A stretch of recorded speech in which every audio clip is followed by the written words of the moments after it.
বেশি বেশি আল্লাহর জিকির করেন, সুবহানাল্লাহ, আলহামদুলিল্লাহ, আল্লাহু আকবার, লা ইলাহা ইল্লাল্লাহ, লা হাওলা ওয়ালা কুওয়াতা ইল্লা বিল্লাহ, এগুলো পড়তে থাকেন বেশি বেশি।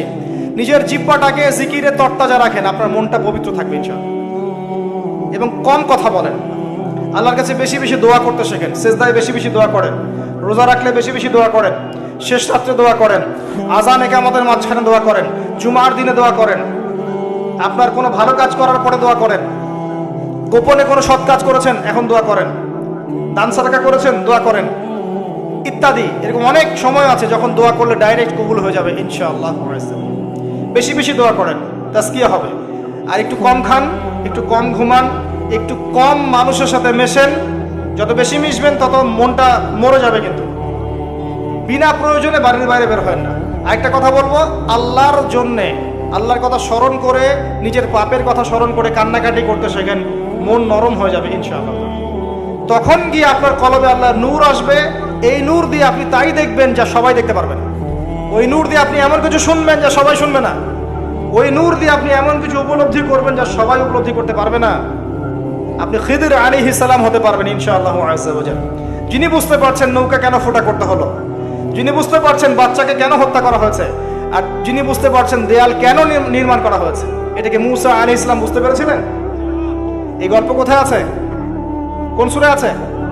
আজকে জুমার রাত নয় কি? ওয়াদা করেন আজকে জুমার দিনে সূরা কাহফ সবাই পড়বেন, ওয়াদা করেন, এবং অর্থ সহ পড়ার চেষ্টা করবেন। পড়া যাবে? প্রথম 10টা আয়াত মুখস্থ করবেন, পারা যাবে? আল্লাহ পাক তৌফিক দান করুন, আমিন। একটা কথা বলে শেষ করছি, রমাদানে কয়েকটা কাজ। প্রিয় ভাইয়েরা, আমি কয়েকটা লেকচারে বলেছি, আরেকবার রিপিট করছি। অনেকে বলবো রিপিট করার কি দরকার? বলবো সূরা আর রহমান পড়েন। সূরা আর রহমান আল্লাহ রাব্বুল আলামিন একই কথা 31 বার বলেছেন। কি জন্যে? উত্তর দেন, কি জন্যে? একটা বিষয় গুরুত্বপূর্ণ হলে মানুষ রিপিট করে, তাই নয় কি? গুরুত্বপূর্ণ বিষয় রিপিট করার মধ্যে কি ইলমের স্বল্পতা? আল্লাহ রাব্বুল আলামিন 31 বার বলেছেন ফাবি আইয়ি আলাই রাব্বিকুমা তুকাযিবান। আর কোরআনে কি শব্দের অপচয় করা হয়? কোরআনে একটা শব্দের অপচয় করা হবে? যে কোরআনে আল্লাহ পাক একটা শব্দ দিয়ে পুরো সম্প্রদায়ের ঘটনা বলেছেন, ওই কোরআনে আল্লাহ পাক 31 বার একই আয়াত রিপিট করেছেন। কি বুঝলেন? গুরুত্বপূর্ণ বিষয়ে মানুষকে রিপিট করতে হয়। নবী সাল্লাল্লাহু আলাইহি ওয়াসাল্লাম নিজেও একই কথা 3 বার বলতেন যাতে মানুষ বুঝতে পারে। সুবহানাল্লাহ। এবার আসেন কি করবেন। প্রথমত রমজানকে একটা গনিমত মনে করেন। নবীজি বলেছেন যে এই মাসকে পেয়েছে, এই মাসকে পেয়েও গুনাহ মাফ করাতে পারে নাই, তার জন্য ধ্বংস। আয়াতটা মনে রাখেন, হাদিসটা, যে এই মাসকে পেয়েছে এবং এই মাসকে পেয়েও তার গুনাহ মাফ করাতে পারে নাই, তার জন্য ধ্বংস। আমরা কি ধ্বংস চাই?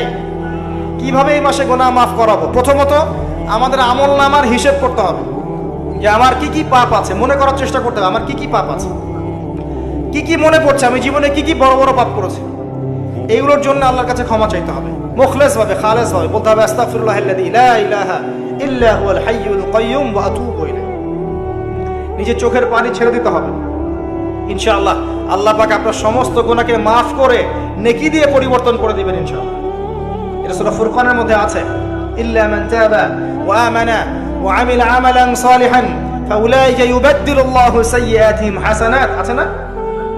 আলেমরা জানেন। প্রত্যেকটা আয়াত ব্যাখ্যা করার সময় পাচ্ছি না। অতএব প্রথম কাজ রমজানে তওবা করা। দ্বিতীয় কাজ নামাজি হওয়া। যারা নামাজ পড়ি না আল্লাহর ওয়াস্তে 5 ওয়াক্ত নামাজটা জামাতে পড়ার চেষ্টা করেন আল্লাহর ওয়াস্তে। তৃতীয় কাজ সেহরিতে বেশি খাবেন না, শেষ খাওয়া মনে করে খায়েন না, পরিমিত খান। একইভাবে ইফতারেও এমন ভাবে খায়েন না যেটাতে আপনার পুরো রমজানের বা রোজা রাখার যে আধ্যাত্মিকত্ব নষ্ট হয়ে যায়, এটা রাখবেন, এটা করবেন না। ইফতারে পুরান ঢাকার মানুষের মতো খাবার নিয়ে বসেন না। 30টা 20টা 15টা আইটেম, সুবহানাল্লাহ। পুরো একটা খাসি নিয়ে বসে গেছে খাওয়ার জন্য। সারাদিন যে খাই নাই, উসুল করতে হবে না? এরকম ভোজন রসিক হয় না। আর ওই যে এখনকার মিডল ইস্ট, ওরাও তো কম ভোজন রসিক না, বরাবর উট নিয়ে বসে যাবে খাইতে। দেখবেন কত খাওয়ার যে অপচয় হয় আল্লাহ বলে। যাই হোক, এগুলো তাদের পার্সোনাল বিষয়, এগুলো তাদের ব্যক্তিগত বিষয়, এগুলো নিয়ে আমরা কথা বলতে যাচ্ছি না। তবে আপনারা বেশি খাওয়ার অভ্যাস করবেন না, একটু কম খাওয়ার অভ্যাস করেন। এতে আপনি সুস্থ থাকবেন ইনশাআল্লাহ, এতে কোনো ক্ষতি নাই। যারা পরিশ্রম বেশি করেন তারা বেশি খাবেন, যারা পরিশ্রম বেশি করেন না খুব বেশি খেতে যায় না। আসেন রমজান মাসে আপনাদের জাকাতগুলো হিসেব করবেন, কার কতটুকু জাকাত এসেছে। এই জাকাতগুলোকে রমজান মাসে দিয়ে দেওয়ার চেষ্টা করেন। শুধু জাকাতটুকু যদি আমরা ঠিক মতো দিতাম এবং সবার জাকাতকে যদি একত্রিত করা যেত, আমাদের এখানে বড় বড় অনেক মেগা প্রজেক্ট করা সম্ভব ছিল। এটা জানেন, শুধু জাকাত আর কিচ্ছু না। এটা মুসলিমদের সম্পদের, ধনীদের সম্পদে গরিবদের হক। এটা নেন, নিয়ে গরিবদের মাঝে এমন এমন কাজ করতে পারবেন যেটা দিয়ে ওদের বড় বড় মেগা প্রজেক্ট করা সম্ভব ইনশাআল্লাহ। এই কাজটা আমরা করতে চাই না। অনেকে নামাজ পড়ে জাকাত দেই না, কোটি টাকার বাড়ি বানিয়ে বসে আছেন, জাকাত দিচ্ছেন না। সুবহানাল্লাহ। কবরে কি নিয়ে যাবেন? বাড়ি? ওই যে বাড়িতে তো থাকতেই পারছেন না, আল্লাহ তো রাখেনই নেই আপনাকে। ওই যে একজনের কথা আছে না, একটা বিশাল কেসা, বড় জান্নাত নির্মাণ করেছিল, পরে ঢুকতে পারে নাই। এটা কতটুকু সত্য আমি জানি না, তবে বাস্তবতা এখন এমন হয়ে গেছে। এবার 3টা 4টা 5টা 10টা বাড়ি, থাকার লোক নাই। একজন আছে ছেলে উত্তরাধিকার, সে প্রতিবন্ধী। সুবহানাল্লাহ। এই হলো জীবন। অথচ এই সমস্ত সম্পদ যদি আল্লাহর পথে ব্যয় করত, নিজেরটা রেখে, উত্তরাধিকারের হক রেখে, আত্মীয়দের হক রেখে, তাহলে কতই না ভালো হতো। মৃত্যুর সময় মানুষ একটা কথা বলবে যে আমাকে একটুকু সময় দেয়া হোক যাতে আমি সদাকা করে ভালো হতে পারি। দেখেন, এখানে বলবেন আমি নামাজ পড়ে ভালো হতে পারি, রোজা রেখে ভালো হতে পারি। সদাকা করে খালি বললেই হবে মুখ দিয়ে, এটা দিয়ে দিও আল্লাহর রাস্তায়, বাস শেষ। এতটুকু টাইম আল্লাহ পাক দিবেন না। আল্লাহ পাক বোঝার তৌফিক দান করুন, আমিন। রমজান মাসে যাকাত দিয়ে দেন আল্লাহর ওয়াস্তে, সাদাকাতুল ফিতর দেন, এবং বেশি বেশি মানুষকে ইফতার করান, বেশি বেশি ইফতার করান। প্রত্যেক দিনই ইফতার করানোর চেষ্টা করেন, মসজিদ ভিত্তিকভাবে, অ্যাসোসিয়েশনের মধ্য দিয়ে, সামাজিকভাবে, পলিটিক্যালি মানুষকে খাওয়ান, ইফতার করান। জিনিসপত্রের দাম কমিয়ে দেন, কাপড়ের দাম কমিয়ে দেন, এবং কাপড়ের দোকানগুলোতে এরকম মেয়েদের মূর্তি রাখবেন না, নগ্ন করে মেয়েদেরকে রেখে দিয়ে ড্রেস পরিয়ে রাখবেন না। এগুলো আপনার ব্যবসার হালালের মধ্যে হারাম ঢুকিয়ে দিবে, এগুলো করতে যাবেন না। হোটেলের মধ্যে পর্দা টাঙিয়ে খাওয়ানোর ব্যবস্থা করবেন না। খেতে হলে ওই বাসায় গিয়ে খাবে, আপনি হোটেলে কেন? যেখানে পর্দা করা দরকার মেয়েদের গায়ে, সেখানে নাই পর্দা। যেখানে পর্দা করার দরকার নাই, সেখানে পর্দা টাঙিয়েছে। রমজানে এগুলো করতে যায় না। আল্লাহর ওয়াস্তে রমজানে বেশি বেশি কোরআন তেলাওয়াত করেন। রমজানে নামাজের পরে একটা করে হাদিস চর্চা শুরু করেন। আসর থেকে মাগরিব বিষয়ভিত্তিক আলোচনা শুরু করেন। রমজান মাসে মসজিদে একসাথে ইফতার করেন, পরিবারের সদস্যদেরকে নিয়ে ইফতার করেন, বেশি বেশি কান্নাকাটি করেন। শেষের দশক অবশ্যই জাগার চেষ্টা করেন। এখানে লাইলাতুল কদর আছে, এক রাত ইবাদত করলে হাজার হাজার মাসের নেকি পাওয়া যাবে ইনশাআল্লাহ তাআলা। আল্লাহর ওয়াস্তে রমজানকে কাজে লাগান, নিজের গুনাহ মাফ করিয়ে নেন। আল্লাহ পাক আমাকে তৌফিক দেখ, আপনাদের সবাইকে তৌফিক দেখ। আল্লাহর পথে মেহনত বাড়িয়ে দেন, মানুষকে আল্লাহর দ্বীনের দিকে ডাকেন, আত্মশুদ্ধি অর্জন করেন, এবং রমজান মাসে কোরআনকে সময় দেন। কোরআন এই মাস সেই মাস যে মাসে কোরআন নাজিল করা হয়েছে। আল্লাহ পাক আমাদের সবার রমজানকে কবুল করুন। আমরা দোয়া করি আল্লাহ পাক আমাদের সবাইকে রমজানে পৌঁছে দিন এবং সেখানে বেশি বেশি ইবাদত করার তৌফিক আল্লাহ পাক দান করুন, আমিন। এবং এই সব মানুষদের জন্যই হবে ঈদুল ফিতর। আল্লাহ পাক কি বলেছেন? قد أفلح من تزكى وذكر اسم ربه فصلى।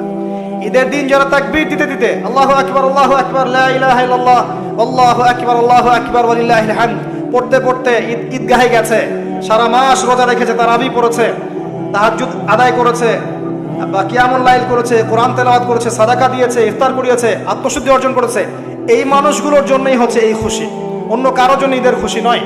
আল্লাহ পাক আমাদেরকে এই খুশি অর্জন করার তৌফিক এনায়েত করুন। আল্লাহ পাক আমাদের সবাইকে রমজানে পৌঁছে দিন এবং সেখানে বেশি বেশি বারাকা দান করুন, ইবাদত করার তৌফিক দান করুন। আমাদেরকে আল্লাহ পাক ইলম অর্জন করার তৌফিক দান করুন, ইলম অনুযায়ী আমল করার তৌফিক দান করুন। আল্লাহ পাক আমাদের সবাইকে হালাল রিজিকের ব্যবস্থা করে দিন। আল্লাহ পাক যুব সমাজকে যাবতীয় পাপাচার থেকে বের করে কোরআন এবং সুন্নাহর কাছাকাছি নিয়ে আসুন। আল্লাহ পাক আমাদের পরিবারগুলোকে জান্নাতের টুকরা বানিয়ে দিন। প্রত্যেক পরিবারের কর্তাকে আল্লাহ পাক ইব্রাহিম বানিয়ে দিন। প্রত্যেক পরিবারের সন্তানকে আল্লাহ পাক ইসমাইল বানিয়ে দিন। প্রত্যেক পরিবারের মাকে আল্লাহ পাক সারা হাজরা আলাইহিমা সালাম বানিয়ে দিন, আমিন। আল্লাহ রাব্বুল আলামিন আমাদের মধ্যে যারা অসুস্থ সবাইকে শেফায়ে কামেলা দান করুন। যারা মারা গেছেন সবাইকে আল্লাহ পাক মাফ করে দিন। আমাদের পিতা মাতা যারা মারা গেছেন তাদের কবরের আযাব আল্লাহ পাক মাফ করে দিন। আমাদের সন্তান সন্ততিকে আল্লাহ পাক আগামী যুগের জন্য ইসলামিক আদর্শে মানুষ করার তৌফিক দান করুন।